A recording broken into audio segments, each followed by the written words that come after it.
Yeah, a great differentiator for companies working with their customers. It has to do with holding yourself accountable. And, we talked in the last episode about partnerships. And even if you don't have the super strategic one, this particular method would really go a long way. And again, because even though we're sharing it as public knowledge, very few will actually go that extra step and do what I'm about to tell you. But for me, it made all the difference in the world. So much so that I created, when I was a CIO at a couple of organizations where I served, I created a vendor management program. And in it, and you could do it any way you want. And I'm giving you sort of this high level, big picture from a CIO perspective. Then I'm going to flip it for the vendor and really give you some things you can do if you really want to differentiate. So we divided up the type of vendors into four, and it doesn't matter exactly how you do it as long as you have a process that's fair. So we had strategic vendors, which would be like truly just five of the vendors, and strategic was, well, is it strategic for our mission? It's usually a significant spend, and it's just an important relationship for a wide variety of alignment reasons. So, these would have been some big, again, I just kind of hesitant. I want to share with you who they are, but then I don't want to make anything negative for anyone. So, but it was five. And I owned them. As a CIO, I was the primary owner. And so what we did was twice a year, we'd convene them all together. And, whatever it worked out for our strategic planning cycle for the organization, not IT, for the organization. So the chief of strategy would come. And so we spent all day together. So the five strategic partners, their executive representation would be there in the room, our executives, and we talk about the strategy for the next year and the next 1 to 3 years. The afternoon, and then there was a lot of education. All the partners got to speak and everyone learned about each other and developed these relationships. And then in terms of the strategy of the organization, in the afternoon, we let them all work together and come up with solutions. It was brilliant. It was like free consulting, getting best practices from around the world. It was great. And at the end of the day, they would sort of present. And I don't know that there was anything that just came out that was like, oh my gosh, we're all in doing that. These five vendors came together, our partners, but usually with 2 or 3 of them, we did. It was just a phenomenal experience. They loved it as well, right? Because they get all this keen insight, develop further relationships, all those sorts of things. So not very many organizations, health systems do that, but that's what we did. Then we had tactical vendors. So those are about 20, 25, and those were divided up between my direct reports.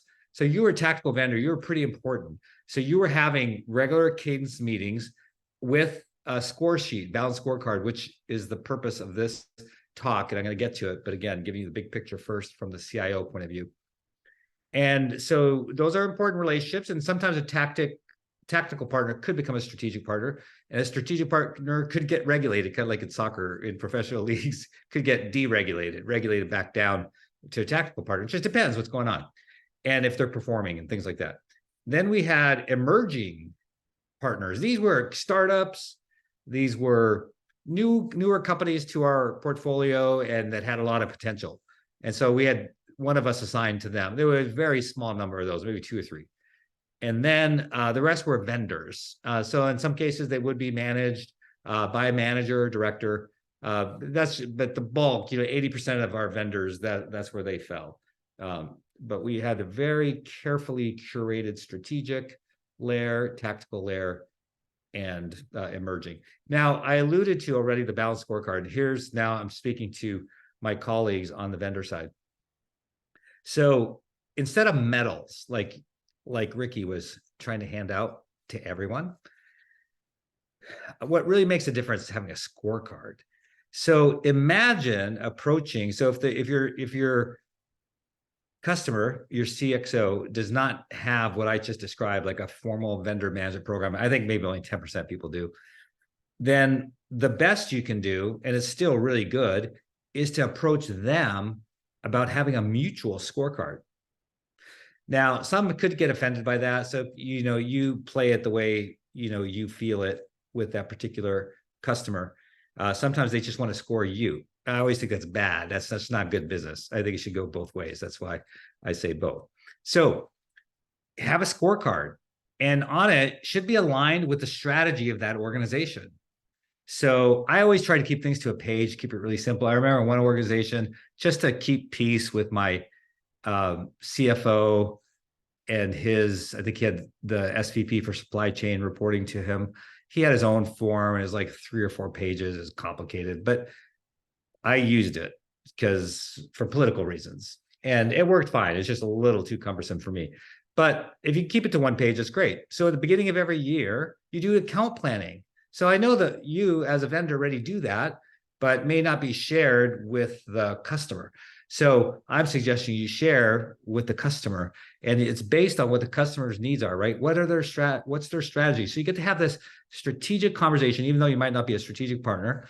You get to have a strategic conversation. Hey, where are you headed? What are you trying to do? What are you trying to accomplish? I know the mission and vision of the organization. These were the 3 strategies, and these were the 10 OKRs from last year. What are they changing? And then your job is to come back and say, okay, this is how we align with those. And this is how I want to hold myself accountable to you to help achieve those things. Could be, cost savings, could be increased revenue, improved services, whatever it might be. So have a scorecard and then review it quarterly. So I mentioned earlier that these big strategic partner meetings would be twice a year, but we met quarterly at a minimum. But quarterly for sure with the scorecard, because you don't want to wait to the end of the year. It's kind of like a performance review. You don't want to come to the end of the year and find out, geez, you've been doing it wrong the whole time.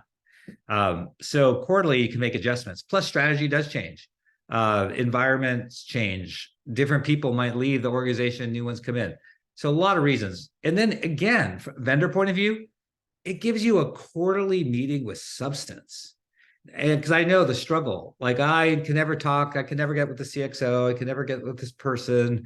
They view us as a commodity. We're not that important. Well, now you've just increased your importance. You've got a reason for a meeting, and everyone wins in this situation if you think about it. Because now, if I'm a CxO, I've got a vendor who's engaged, who's trying to help me meet my OKRs, my organization's OKRs.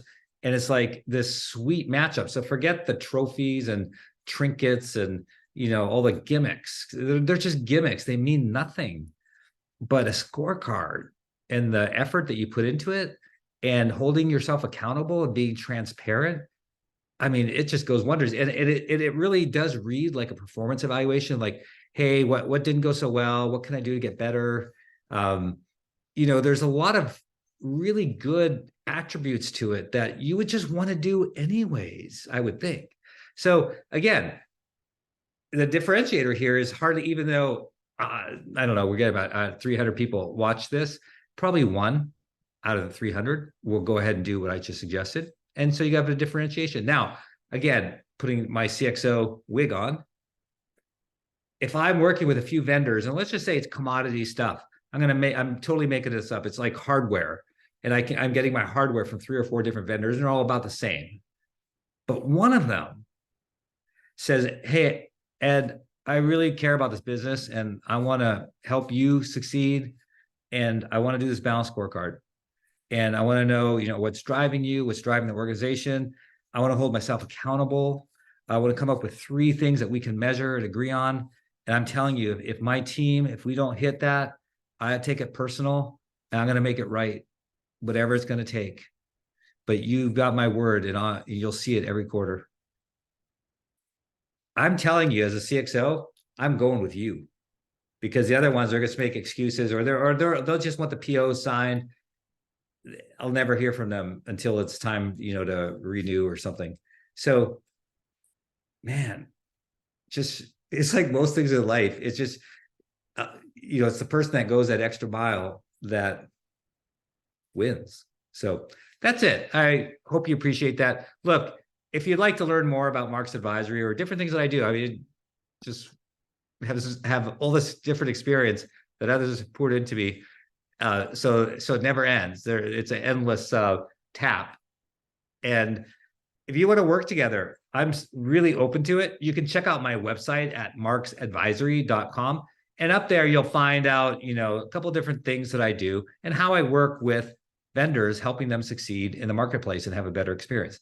And there's application, and you can fill out the application, it's just some basic information. That way I know what I'm getting myself into. And then when we get to chat, we'll have a pretty focused conversation. We'll determine, hey, is it a good fit or not? It may not be. It isn't always a good fit, but in some cases it is. And I'll be super, super happy to help you, because ultimately I believe that a strong vendor relationship with the CxO is a key to digital transformation.